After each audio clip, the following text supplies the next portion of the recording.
Okay, it's ready. See, people, see how tired I am? I'm laying down as I'm giving Amari his bottle. Because I sat up for a little while and, you know, I have to help him burp and stuff, eh? And...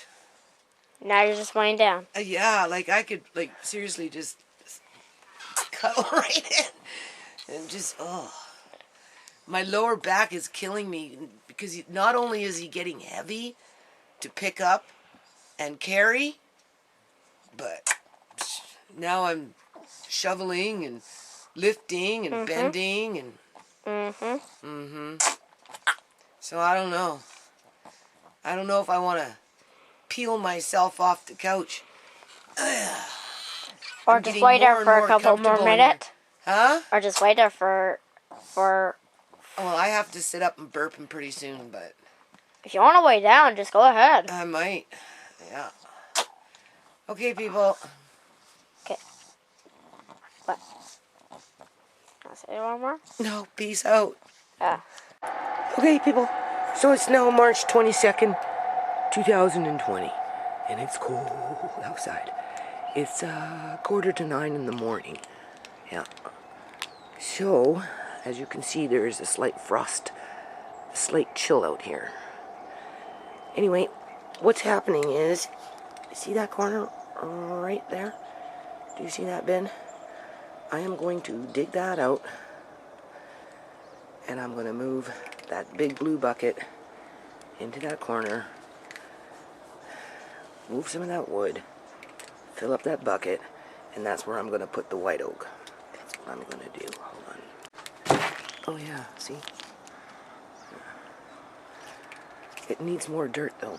Like I said, I'm thinking to get a load of dirt, and I told these guys over here if I get a load of dirt, we'll add some more in there because over there it needs to be enriched, right? Okay, people, so you just seen what I showed you, right? So I'm just gonna keep this little video simple. I'm not stressing people, like seriously. I can't because I'm already frazzled. My son took me grocery shopping last night. I forgot to bring the camera. By the time I got into the car and he was driving, I couldn't ask him, oh, I forgot the camera. Can we go back? Anyway. So, I went to a Canadian, it's called Canadian Superstore, and it's like a major food chain that's out here, right, in Canada. And I spent $310, which I'm sure CIBC Bank is not going to be impressed about, but whatever. Because I'm 1 month behind, remember? I owe them $285, and I got a new bill coming for $325 or whatever it is. Okay. So anyway, I bought groceries, and basically, there was no toilet paper, people. There was no toilet paper, and there was no paper towels. They were completely bare. So, and as for all the other shelving, depending on what it was, some of them were getting kind of low on stock. But all in all, the store, I would say, was more than half stocked, right? In terms of having not too many things to buy, like what's going on in some areas in the United States of America. Apparently, Walmart is worse out here. It's more empty. That's why we went to Canadian Superstore. Well, that's one reason why. I did ask to go there anyway. But I kind of got rushed because when we got there, I only had a half an hour, and because the store was closing. But it's just as well, because within that half an hour, I managed to gather up $300 and some odd worth of stuff. And basically what I bought is I bought a can of Heinz ketchup for $6.50, which was a good deal, right? And then I bought, I don't know, big carry, big one, right? Thing of oil, right? Nothing fancy. And then I bought a case of 2 stacks of just condensed milk, evaporated milk. there was no milk powder. None of that. There was just a few cases left of condensed milk and like evaporated milk, right? So I bought a whole case, which cost me $24. Not too bad. It was okay. And then I bought just 4 cans. That's all you were allowed of condensed milk, in case I want to make a custard or something like that for Amari, right? I seen a recipe one time. I don't normally cook with condensed milk, but whatever. Then I bought just a cheap thing of no-name coffee for $7. Oh, she told me what this... Okay, I know what that was. They gave me a free little Easter Cadbury chocolate thing for $25 because I spent so much money there. And then I bought 3 big bags of sugar, right? That cost me $33 because I need the sugar for when the raspberries come, people. Right? And for my coffee. But no, I need it for canning. Just in case something really does happen and things get worse out here. I have sugar to be able to can my what is it called? Raspberries. And to make the juice, right? I do apple juice and that type of thing. So 2 bags anyway. And then, of course, you use sugar for cakes and that type of stuff, right? So I probably, if I wanted to stock up on anything, I'd probably buy another 3 or 4 more bags of sugar. Then I would feel comfortable in terms of, you know, I could go a year without having to worry about too much, right? In terms of if it really got real bad. I can't imagine what would happen if the grocery stores dried up.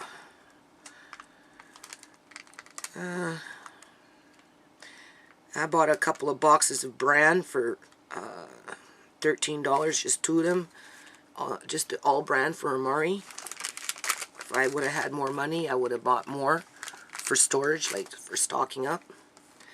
But I settled for 2 boxes. Andre wanted a box of cereal and he picked Cheerios, so that was $5. And then I bought butter.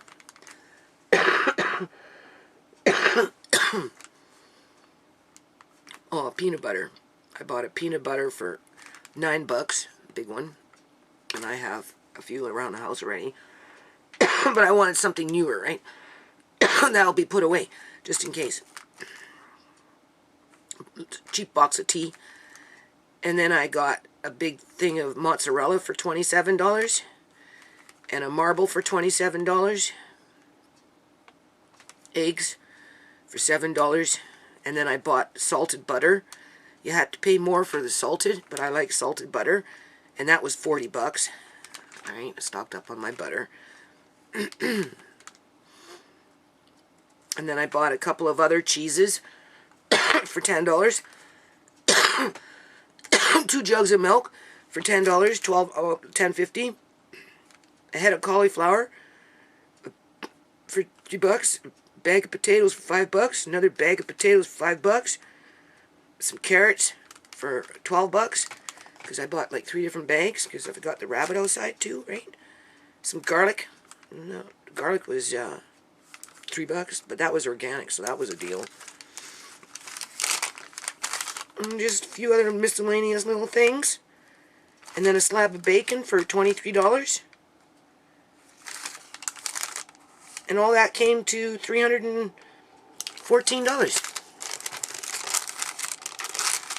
Every time I go to the grocery store, I go into culture shock. Honest to God, I do. Because I don't go to the grocery store, like, a lot, right? Not like when my kids were younger, right? I was going more regularly, you know, I had more mouths to feed, and the food would go faster, and I wasn't necessarily canning and stuff like I do now, right? So, you know, now you go to the grocery store, and every time you go, it's like more and more and more expensive. You know, you go and spend $300-400, and you don't really get very much for your money. So anyway, That was my shopping experience. So I'm okay now with sugar. So I'm okay with butter, and I've got evaporated milk. So mission accomplished, right? So basically, what I'm going to do here, people, is I'm going to just try and shake up my attitude and just try and get off this bandwagon of being bitchy. Okay, I mean, there's nothing I can do. I've got, what, 26 more days left to work in the yard. I didn't really accomplish much yesterday, and I'm tired today, right? You know, and if I do anything, it will be to plant that white oak that I pulled out of the ground yesterday. And I've been sitting here and I'm like, where can I put this baby so, you know, it can grow, right? And not interfere with anything too much.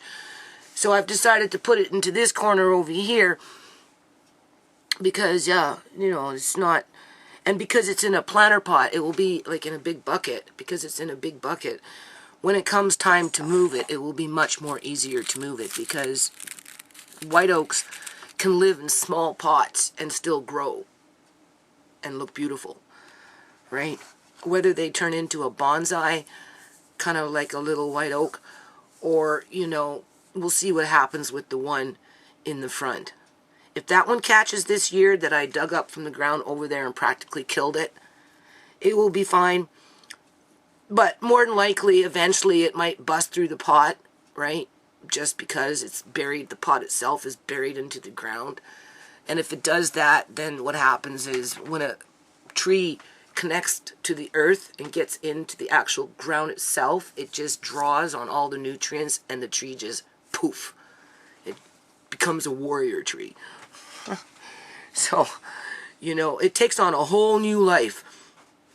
Whereas if you keep it in a pot and it can't really, you know, expand itself out, because they have like little, what do you call those things? Tentacles, right? That have like little radar. You know, they root out and they speak to each other as their roots are growing, and they create their own intricate,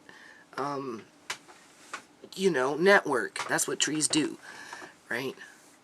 So when you injure one, you kind of injure them all, right? But they do. They draw on each other through the root system. It's been documented that they've done studies on forests with the root system to see how trees interact with each other, and they've determined that they actually have a vibration to them that communicate between themselves.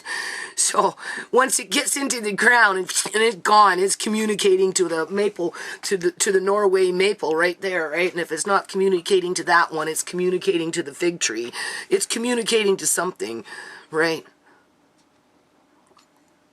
But where it's at, right there in the middle of where I put it, you know, it's not going to be bothering anybody for any time soon. And it's nothing that you can't prune and shape. And, you know, like this one that I'm going to put over here, because I was going to try and put it like an arch and see if it would grow, right, for the walkway to get to the greenhouse.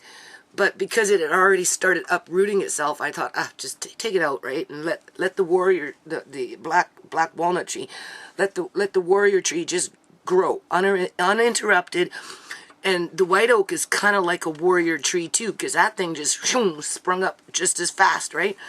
So now that I've taken it out of the ground, though, you know, I've injured it, and I won't know really if it's going to survive until, one, I get it in the ground and see what happens. And so that's what I'm going to focus on when I go outside. Whether that is today, because honest God, I'm not feeling up for it, people. I'm just not. Or if I go out tomorrow, as soon as I get outside, though, that's the first thing I'm going to do, is I'm going to plant the white oak into that corner, into its own pot. So if and when it's time to move it, chances are it will be easy just to pick up the two handles and away you go, and then somebody else can transplant it onto their property, right? Versus putting it right into the ground. And, you know, that thing can live in a pot for 10 years, people, before it's moved. So whether I'm in this house or not, you know, that tree can live in that pot, assuming that it catches after I transplant it. So I think that's the priority, being that they are being kind of wiped out around here in terms of just cutting them down and not replanting them. You know, I mean, it's easy to cut down a tree, but it's different when you know, replace the tree. Like, they're replacing the trees out here, but not with the same types of trees, right? They're not they're not as hardy and as beautiful as the ones that they're cutting down, okay? And like the weeping willow, you know, for every weeping willow that's growing in my yard right now, and Andre counted 5 of them. He counted 5 that I planted last year, right? I have 5. I should have 5 different planter pots with weeping willow in them sprouting this year, which means that they caught. Now, just because they caught, though, doesn't mean they're going to survive. I learned that the first time I tried to plant weeping willow. But these ones that I transplanted last year had a really good root system, and their root system was weatherized in terms of it didn't start off in the house and then go into a pot. It was started off outside and remained outside, got transplanted outside, and it was just weatherized, and you know, they're catching, they're growing, they're sprouting. So chances of them dying within the root system is very slim because their root system was already strong when they went into the ground. So, you know, give it a couple more years, what happens is you start getting a little tree out of it, right?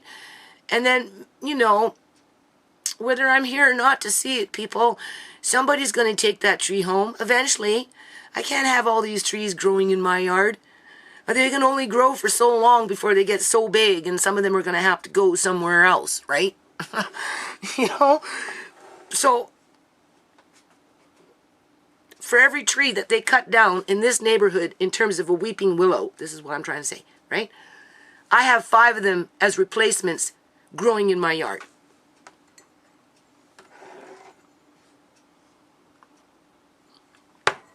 So there's some chance now in the future that maybe those trees will get transplanted someplace else and the species itself won't die out.